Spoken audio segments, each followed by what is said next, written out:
My very favorite book in the whole wide world, written by Malcolm Mitchell.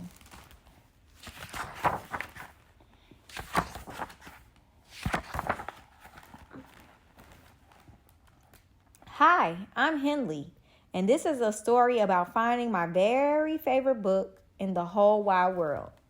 But it wasn't as easy as it sounds. Reading can be hard, you know. Once upon a time, everyone thought I hated to read, but that's just not true. In some books, the words are too big, the sentences too long, and there are way too many pages. In other books, the pictures have zero to do with cool things I like or with what's inside of me. I do try, but some books are so giant, if I stand on them, I will turn into a giant. Other books are so boring, I'd rather use them as pillows. When I'm supposed to be reading homework, I'd rather play football in the backyard. When I'm asked to read the cookbook to help make dinner, I would rather see how many grapes I can fit into my mouth. Once I took a wagon full of books to the town swimming pool to find out how good they could swim. When I tried to read books about dinosaurs, they made my brain hurt, so I gave the books back to the dinosaurs. I've tried reading books about mountains, pickles, aliens, monsters, cat chasing mice, mice chasing cats. I even found a book about cats chasing mice up a mountain while aliens eat pickles with monsters, but none of those made reading easier or more fun. But all that changed when Miss Joy gave the worst homework assignment ever. Find your favorite book in the whole wide world and bring it to school tomorrow. It can be a book about anything. Just make sure you love it because you'll be sharing it with the class. The school bell sounded like 100 horns blowing in my ear. Thinking about the yucky homework assignment gave me a super headache and made my hands sweaty. On the way home from school, I stopped by the mighty library hoping to find any book that can be my favorite. My friends went to the library ahead of me. When it comes to finding books, I'm not so fast. Inside, there was a nice man sitting behind a jumbo-sized desk. I asked him if he could help me find my very favorite book in the whole wide world. He showed me some books about science and adventure and squishy animals.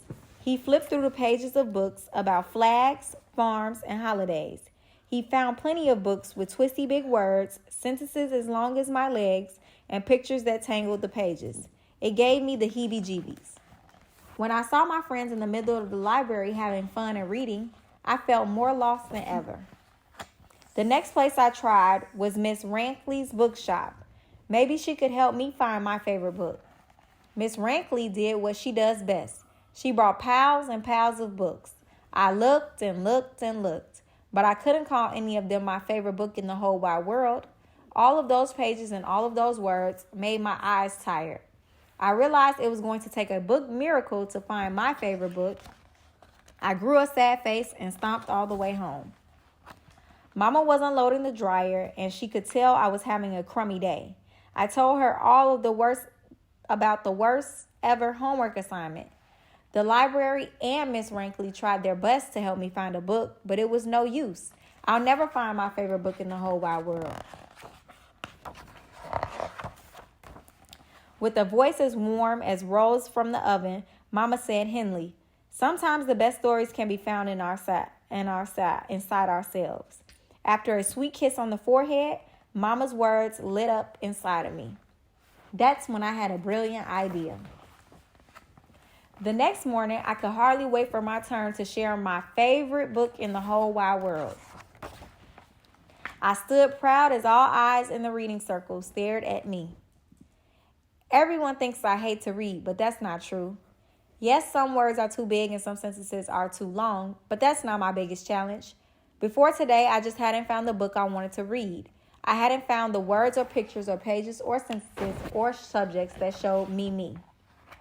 So last night, I wrote a book. It's called my very favorite book in the whole wide world. It's about a big, fat, bumpy journey to finding the perfect book. My book has words and pictures and pages that show me, and that show you, me. When I started reading my book out loud for everyone to hear, I struggled.